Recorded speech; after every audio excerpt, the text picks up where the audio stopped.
Halo Soccer Mania, pastikan tonton sampai tuntas karena ada 29 informasi penting hari ini yang gak boleh kalian lewatkan. Mari kita bahas. Kita mulai berita pertama dari hasil Eredivisie. Fortuna Sittard harus puas berbagi angka 1-1 saat menjamu NIC Breda di Stadion Overmans-Joosten. Pada pekan ke-30 Eredivisie, duel berjalan ketat, tapi momen paling mencolok datang di menit ke-38 saat Justin Hubner melakukan tackle keras ke Lewis Holtby tanpa berbuah kartu. Hasil ini menahan Fortuna di peringkat ke-12 dengan 36 poin, sementara NIC Breda masih terjebak di posisi ke-17 dengan 25 poin. Dari hasil imbang Eredivisie, kita geser ke pesta gol Bundesliga. VfB Stuttgart tampil dominan saat membantai Hamburger SV 4-0 di MHP Arena dalam lanjutan Bundesliga. Gol pesta tuan rumah dicetak Angelus Tyler di menit ke-17, Christian Fritz di menit ke-42, William Mittelstein di menit ke-58, dan Bilal Elhanos di menit ke-83. Berkat hasil ini, VfB Stuttgart berada di posisi ketiga klasemen dengan 56 poin, sedangkan Hamburg berada di posisi ke-12 dengan 31 poin. Masih soal kemenangan telak, kali ini giliran Lille yang beraksi. Lille tampil dominan saat membungkam Toulouse 4-0 di Stadion de Toulouse dalam lanjutan Ligue 1. Thomas Munir membuka keunggulan di menit ke-23, Romain Perrault di menit ke-50, dan Matias Fernandes Pardo di menit ke-55 ikut berpesta. Sebelum Olivier Giroud menutup kemenangan lewat penalti di menit ke-88, Calvin Verdong masuk di menit ke-82. Hasil ini mengangkat Lille ke posisi 3 klasemen dengan 53 poin, sementara Toulouse tertahan di urutan ke-10 dengan 37 poin. Kemenangan Lille tadi juga diikuti oleh kebangkitan raksasa Lyon. Lyon akhirnya memutus tren buruk usai menundukkan Lorient 2-0 dalam lanjutan Ligue 1 di Groupama Stadium. Gol kemenangan lahir dari Roman Yaremchuk di menit ke-48 dan Corentin Tolisso menit ke-55 dengan Endrick jadi motor serangan di babak kedua. Berkat hasil ini, Lyon berada di posisi ke-5 klasemen dengan 51 poin, sedangkan Lorient berada di posisi ke-9 dengan 38 poin. Lyon mulai bangun, tapi sang juara bertahan Italia malah tertahan. Napoli gagal mengamankan kemenangan saat bertamu ke Stadion Ennio Tardini dalam lanjutan Serie A. Parma langsung unggul cepat lewat Gabriel Strefezza di menit ke-1, sementara Napoli baru membalas melalui Scud McTominay menit ke-60 dalam laga yang berjalan cukup ketat. Hasil ini membuat Napoli tetap di urutan kedua klasemen Liga Italia dengan 66 poin, sedangkan Parma di posisi ke-14 dengan 36 poin. Napoli cuma 1 poin, beda nasib dengan drama 7 gol Inter. Inter Milan bangkit dari ketertinggalan 2 gol untuk menumbangkan Como 4-3 dalam lanjutan Serie A di Stadion Giuseppe Sinigaglia. Tuan rumah sempat unggul lewat Alex Valle di menit ke-36 dan Nico Bas menit ke-45 sebelum Marcus Thuram memperkecil jelang jeda dan menyamakan jadi 2-2 di menit ke-49. Denzel Dumfries paling mencolok dengan 2 gol di menit ke-58 dan menit ke-72. Como sempat menipiskan lewat penalti Lucas Dajuna di menit ke-89. Hasil ini membuat Inter ada di puncak klasemen dengan 75 poin. Como turun ke urutan kelima dengan 58 poin. Selesai urusan lapangan Serie A, ada kabar panas bursa transfer. Performa Rafael Leao lagi naik turun, main di tengah dan sayap, tapi tetap tak memberi dampak berarti. Dari laporan Calcio Mercato, situasi ini dimanfaatkan Jorge Mendes yang mulai intens membuka jalan ke Barcelona. Bahkan sudah berdiskusi dengan Joan Laporta. Di sisi lain, Milan yang sempat ingin memperpanjang kontrak kini mulai melunak, membuka peluang jual di kisaran 50 juta euro. Namun, rencana Barcelona juga belum pasti, apalagi mereka masih mempertimbangkan opsi Marcus Rashford. Bukan cuma Leo, bintang Bologna satu ini juga jadi incaran. Performa Jonathan Rowe tiba-tiba bikin Bologna deg-degan. Winger muda ini tampil tajam di Liga dan Eropa, bahkan sempat merepotkan tim asuhan Unai Emery sampai disebut ancaman serius. Dari laporan yang beredar, nilainya melonjak ke sekitar 45 juta euro dan pemandu bakat klub Premier League mulai rutin hadir memantau. Bologna belum goyah, mereka melihat Rowe sebagai proyek jangka panjang dan belum tertarik melepasnya cepat. Meninggalkan rumor transfer, mari kita intip hasil imbang dari La Liga. Di La Liga yang digelar di El Sadar Stadium, Betis harus puas berbagi angka 1-1. Abde Iza Zauli menit ke-10 membawa tim tamu unggul cepat, tapi Ante Budimir di menit ke-38 penalti menyamakan kedudukan setelah pelanggaran di kotak terlarang. Berkat hasil ini, Real Betis berada di posisi kelima klasemen dengan 46 poin, sedangkan Osasuna berada di posisi ke-9 dengan 39 poin. Kalau Betis gagal menang, Villarreal justru sukses curi poin penuh. Villarreal mencuri kemenangan 2-1 atas Athletic Club dalam lanjutan La Liga di San Mamés Stadium. Sergi Cardona membuka keunggulan di menit ke-26, disusul Alphonse Gonzalez di menit ke-45+5 sebelum Gorka Guruzeta memperkecil skor di menit ke-85. Berkat hasil ini, Villarreal berada di posisi ketiga klasemen dengan 61 poin, sedangkan Athletic Club berada di posisi ke-11 dengan 38 poin. Perlawanan Atletik tadi langsung dibalas kemenangan telak Mallorca di kandang. Mallorca tampil dominan saat mengajar Rayo Vallecano 3-0 di La Liga di kandang sendiri. Vedat Muriqi jadi bintang lewat 2 golnya, menit ke-41 dan menit ke-45+1. Sementara Gian Virgili menutup kemenangan dengan gol di babak kedua.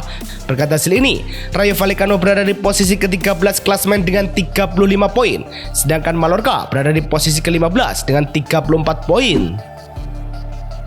Performa gila Mallorca tadi tak lepas dari ketajaman Vedat Muriqi. Vedat Muriqi kembali mencetak 2 gol, bukan cuma mengangkat timnya keluar dari tekanan, tapi juga menorehkan 21 gol musim ini. Catatan itu melewati rekor legenda klub Samuel Eto'o. Jaraknya kini tinggal 2 gol dari Kylian Mbappe di puncak PCG. Dengan 8 laga tersisa, ini bukan lagi sekedar kejutan. Muriqi benar-benar ancaman nyata. Dari bomber La Liga, kita beralih ke target pertahanan Real Madrid. Perpanjangan kontrak Nico Schlotterbeck di Dortmund sempat terasa seperti pintu yang tertutup rapat buat Real Madrid.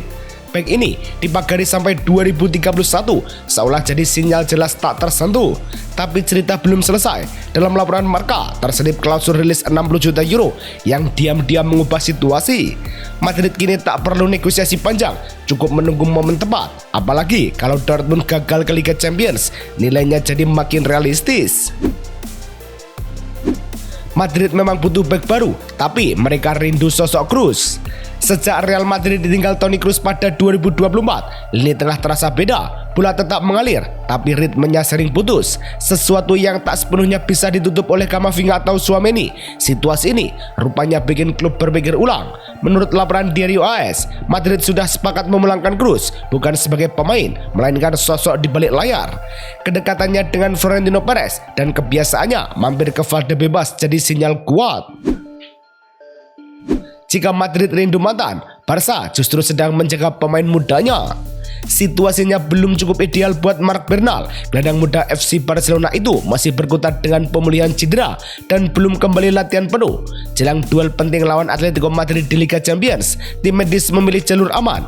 Menurut laporan internal klub, Bernal akan lanjut latihan individu dulu, lalu ditargetkan gabung tim tengah pekan. Jika progresnya mulus, dia baru siap saat menghadapi Celta Vigo. Dari drama Spanyol, ayo kita intip ketatnya persaingan Premier League. Crystal Palace menang susah payah 2-1 atas Newcastle United dalam lanjutan Premier League di Selhurst Park. Newcastle sempat unggul lewat William Osula menit ke-43, tapi Palace membalikkan keadaan melalui Gianfilippo Mateta menit ke-80 dan menit ke-90 lebih penalti. Berkat hasil ini, Crystal Palace berada di posisi ke-13 klasemen dengan 42 poin, sedangkan Newcastle tepat di bawahnya dengan poin sama. Sama seperti Newcastle, Aston Villa juga gagal petik poin penuh. Nottingham Forest bermain imbang 1-1 saat menjamu Aston Villa di Premier League di City Ground. Villa sempat unggul lewat gol bunuh diri Murillo di menit ke-23 sebelum Forest membalas melalui Neco Williams menit ke-38 yang tampil tajam di laga ini. Berkat hasil ini, Aston Villa berada di posisi keempat klasemen Premier League dengan 55 poin, sedangkan Nottingham Forest tertahan di posisi ke-16 dengan 33 poin. Skor imbang Villa tadi masih lebih baik ketimbang kekalahan Spurs. Sunderland menaklukkan Tottenham Hotspur 1-0 dalam pekan ke-32 Liga Inggris di Stadion of Light. Gol tunggal lahir dari Nordi Mukiele di menit ke-63 yang jadi pembeda dalam duel dengan tempo naik turun ini. Hasil ini mengangkat Sunderland ke posisi ke-10 dengan 46 poin, sementara Spurs terperosok ke peringkat ke-18 dengan 30 poin. Kekalahan Spurs di tangan Sunderland tadi mencatatkan statistik yang mengerikan. Tottenham berharap angin segar saat Roberto De Zerbi menjalani laga perdananya, tapi yang datang justru lanjutan tren suram. Mereka kembali gagal menang, memperpanjang puasa jadi 14 pertandingan liga. Data dari Squawka menyebut ini nyaris menyamai catatan terburuk sepanjang sejarah klub, hanya kalah dari periode 1934-1935 dengan 16 laga tanpa kemenangan. Spurs adalah satu-satunya tim Premier League yang belum meraih kemenangan di tahun 2026. Kemenangan terakhir mereka terjadi 105 hari lalu. Rekor buruk belum cukup, Spurs kini dipusingkan cedera sang kapten. Tottenham lagi tertekan di papan bawah, lalu situasinya makin rumit saat Christian Romero tiba-tiba harus keluar di babak kedua lawan Sunderland. Kapten mereka terlihat memegang lutut sebelum akhirnya berjalan keluar lapangan. Sampai sekarang belum ada hasil pemeriksaan resmi, tapi dengan Piala Dunia tinggal 2 bulan, resiko absen jelas terbuka. Kabar dari laporan awal menyebut dia masih bisa berjalan sendiri, sedikit harapan tersisa. Di saat Spurs merana, tetangga London mereka juga dibantai City. Manchester City tampil dominan saat membungkam Chelsea 3-0 di Stamford Bridge dalam lanjutan Premier League.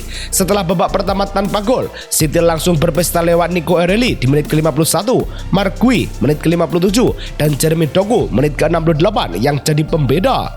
Hasil ini bikin Manchester City kini mengemas 64 poin, cuma terpaut 6 poin dari The Gunners. Sementara Chelsea tertahan di peringkat ke-6 dengan 48 poin.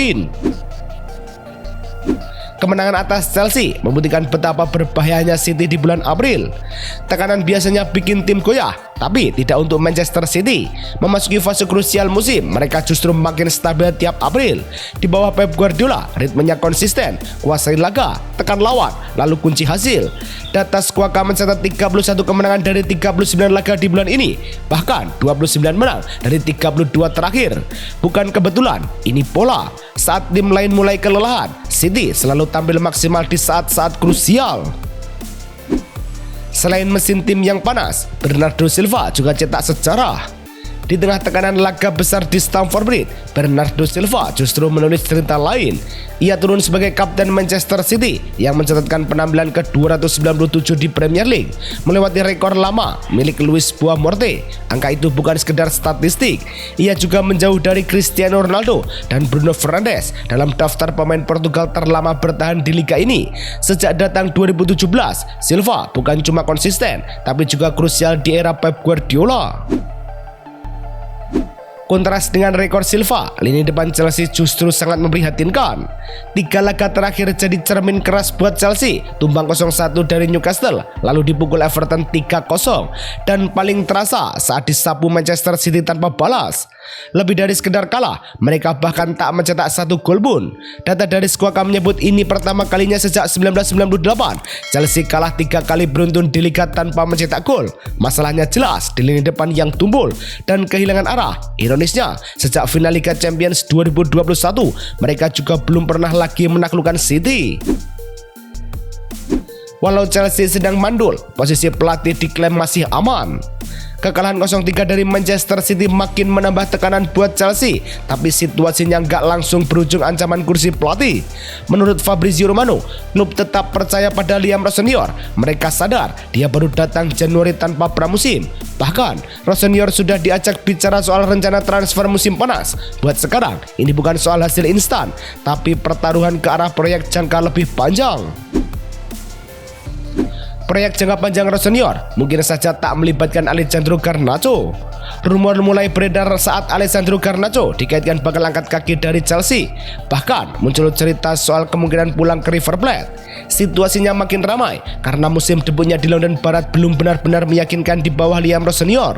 Namun menurut BBC Sport, klub langsung meredam kabar itu. Mereka menegaskan belum ada keputusan final soal masa depan Garnacho. Meski di liga baru 1 gol dari 20 laga, kontribusinya di kompetisi lain cukup terasa. Di saat Chelsea menahan Garnacho, Liverpool justru kesulitan memagari Konate. Situasi jadi rumit ketika negosiasi kontrak baru Ibrahima Konate tiba-tiba tersendat. Padahal pembicaraan sudah berjalan berbulan-bulan.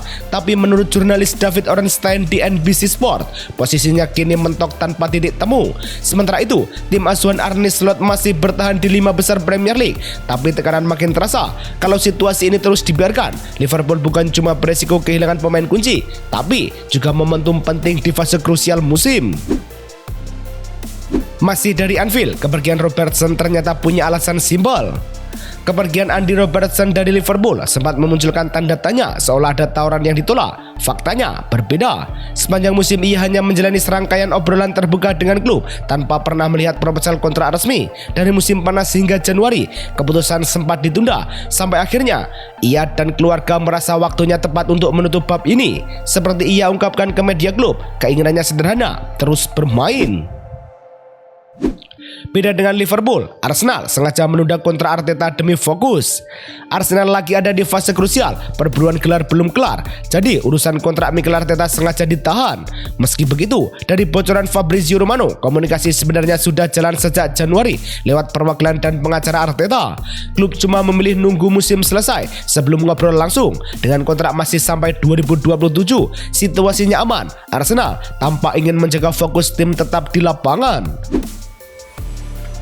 Itulah tadi kumpulan berita-berita terbaru dari kami. Simak terus berita-berita terbaru lainnya. Dan jangan lupa like, komen, dan juga subscribe.